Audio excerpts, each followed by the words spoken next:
Any move to impose sanctions on Myanmar over the Rohingya crisis would be unlikely to produce positive change and could exacerbate the situation, a think tank has warned.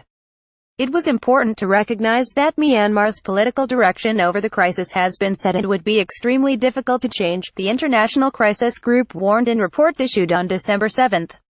The strength of the national consensus is hard to overstate. The government, military and almost the entire population of the country are united on this issue as on no other in its modern history.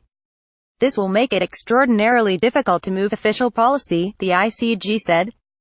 Any imposition of sanctions thus requires careful deliberation. They can help send a welcome signal that might deter others around the world contemplating similar actions, but they are unlikely to produce positive change in Myanmar and, depending on what precisely is done, could make the situation worse, it said.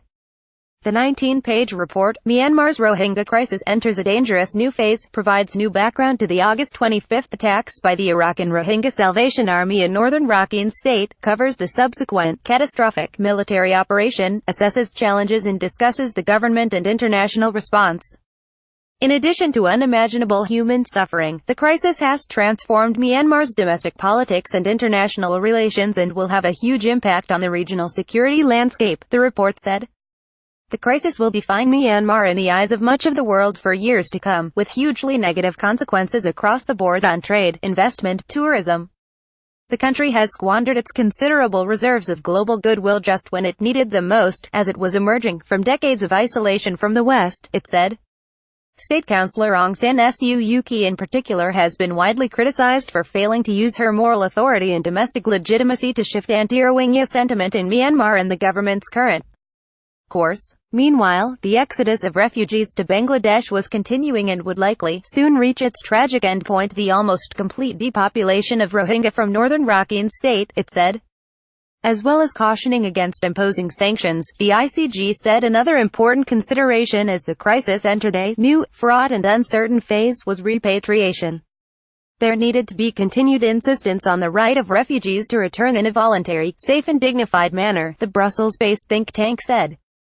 Fundamentally, neither the government nor security forces possess the political will to create conditions for voluntary return and implement a credible and effective process to that end, it said.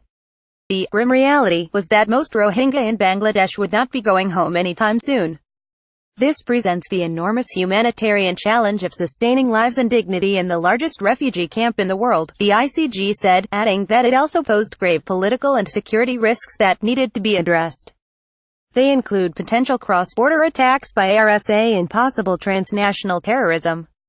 In advice to policymakers, the ICG urges that any response should have a limited potential impact on the Myanmar people, who should not pay the price for the actions of a military that is constitutionally outside of democratic control. It says policymakers should resist the urge to disengage from Myanmar, maintain development assistance and non-military engagement, work carry to minimize the collateral effect of any targeted sanctions and engage with the military and government before imposing sanctions.